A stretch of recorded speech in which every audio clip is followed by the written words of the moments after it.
नमस्कार दोस्तों आज अपन पाचन तंत्र डाइजेस्टिव सिस्टम के भाग सेकंड के ऊपर चर्चा करने वाले हैं। इसमें अपन यकृत, अग्नाशय, जीभ, दांत आदि के बारे में विस्तार से चर्चा करने वाले हैं। तो चलिए अपन देखते हैं। यकृत, लीवर, शरीर की सबसे बड़ी ग्रंथि। इसमें पहला पॉइंट है वजन। इसका वजन होता है 1.5 से 2 केजी तक। शरीर का सबसे बड़ा आंतरिक अंग है। दूसरा पॉइंट आता है यकृत पालियां। यकृत होता है वो 2 पालियों में बटा होता है। इन दोनों पालियों को यकृत की क्रियात्मक इकाई कहते हैं। तीसरा पॉइंट आता है पित्त रस का निर्माण यकृत में होता है और संग्रहण जो होता है पित्ताशय में होता है। चौथा पॉइंट है विटामिन ए, डी, ई, के का संग्रहण यकृत में होता है। पांचवा पॉइंट आता है हिपेटोलॉजी, यकृत का अध्ययन।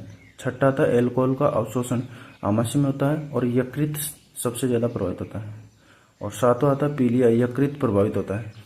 आठवां पॉइंट आता है पुनरुद्भवन क्षमता, सर्वाधिक होती है यकृत की।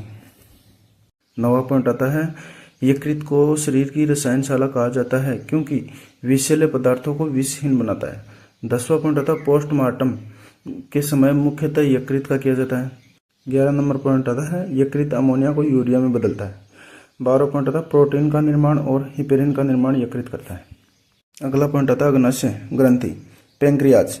इसमें पहला पॉइंट है शरीर की दूसरी सबसे बड़ी ग्रंथि है। इसका वजन 60 से 90 ग्राम होता है। दूसरा पॉइंट आता है मिश्रित ग्रंथि।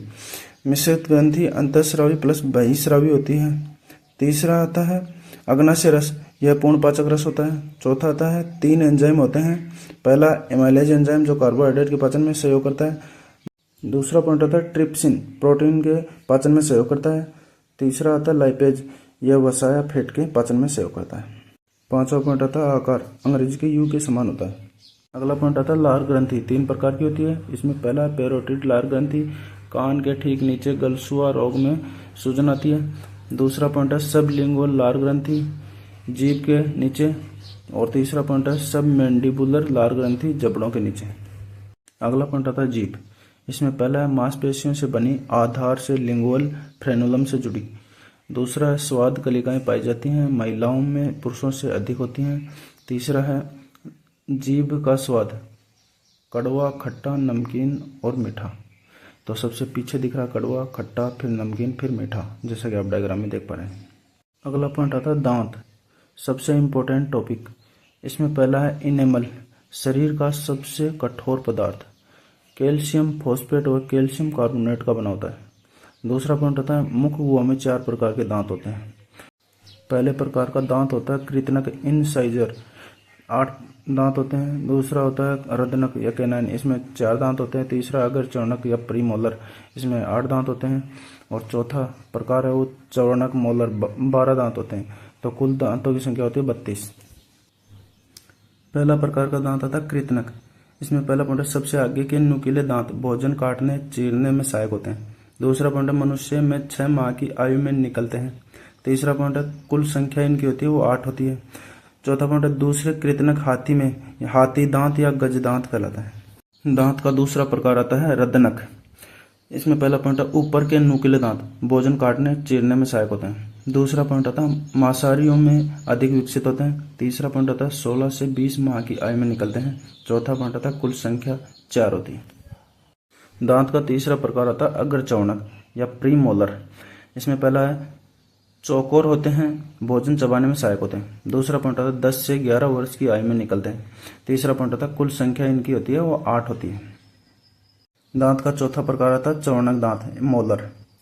इसमें पहला है चौकोर होते हैं, भोजन चबाने में सहायक होते हैं। दूसरा पॉइंट आता है कुल संख्या 12 होती है। तीसरा तृतीयक चौणक या थर्ड मोलर, अक्कलदाढ़। चौथा पॉइंट आता है अक्कलदाढ़ अवशेषी अंग 18 वर्ष की आयु के बाद निकलती है। अगला पॉइंट आता है मनुष्य में दांतों की विशेषताएं। इसमें पहली विशेषता है द्विबारदंती डायोफायोडोंट टिथ, दांत 2 बार निकलते हैं। दूसरी विशेषता है विषम दंती हेटेरोडोंट टिथ, सभी दांत समान नहीं होते। तीसरी विशेषता है गर्तदंती थिकोडोंट टिथ, दांत गर्त में धंसे होते हैं। अगला पॉइंट आता है दांत के 3 भाग।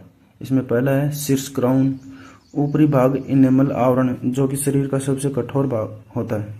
दूसरा है गिरवा नेक, मध्य भाग होता है। तीसरा है मूल रूट, निचला भाग होता है। चौथा दांतों का अधिकांश भाग डेंटिन का बना होता है। अगला पॉइंट आता है दांतों के रोग। इसमें पहला पॉइंट है फ्लोरोसिस रोग, फ्लोराइड की अधिकता से दांतों पर धब्बे। दूसरा पॉइंट आता है पायरिया रोग, प्रोटोजोआ से मसूड़ों से खून, उपचार में विटामिन सी का उपयोग किया जाता है। अगला पॉइंट आता है Patras, bile juice, important point है। इसमें पहला निर्माण, इसका निर्माण, पितरस का निर्माण वो यकृत की हिपेटोसाइट कोशिकाओं में होता है। दूसरा है संग्रहण, संग्रहण इसका पित्ताशय या गॉल ब्लैडर में होता है। तीसरा पॉइंट है प्रकृति, प्रकृति इसकी क्षारीय होती है सोडियम बाइकार्बोनेट के कारण। चौथा पॉइंट है प्रतिदिन स्राव, लगभग 500 ml। पांचवा पॉइंट आता है कोई पाचक एंजाइम नहीं, इसलिए वास्तविक पाचक रस नहीं है। छठा पॉइंट आता है रंग, हल्का पीला, सर्वाधिक मात्रा में पानी। सातवां पॉइंट आता है पित्त वर्णक, बिलीरुबिन, बिलीवर्डिन आरबीसी के अपघटन से बनते हैं। आठवां पॉइंट आता है बिलीरुबिन या बिलीवर्डिन मल के रंग का निर्धारण करते हैं। नौवां पॉइंट आता है इंडोल एवं स्केटोल, मल में दुर्गंध का कारण। नोट वाले पॉइंट एमसीक्यू में आते हैं। पहला है सबसे बड़ी लार ग्रंथि पेरोटिड। दूसरा पॉइंट है सबसे छोटी लार ग्रंथि सबलिंगुअल। तीसरा पॉइंट है मध्य लार ग्रंथि सब मैंडिबुलर। चौथा पॉइंट है पीलिया दूषित जल या भोजन से फैलता है। पाचन की क्रिया का अंतिम भाग स्वांगीकरण है। पचित भोजन का अवशोषण करके ऊतकों में भेजना, ऊर्जा उत्पादन करना। लास्ट में देखते हैं पाचन से संबंधित रोग। पहला है अपच, दूसरा है उल्टी, तीसरा है दस्त और चौथा है पीलिया।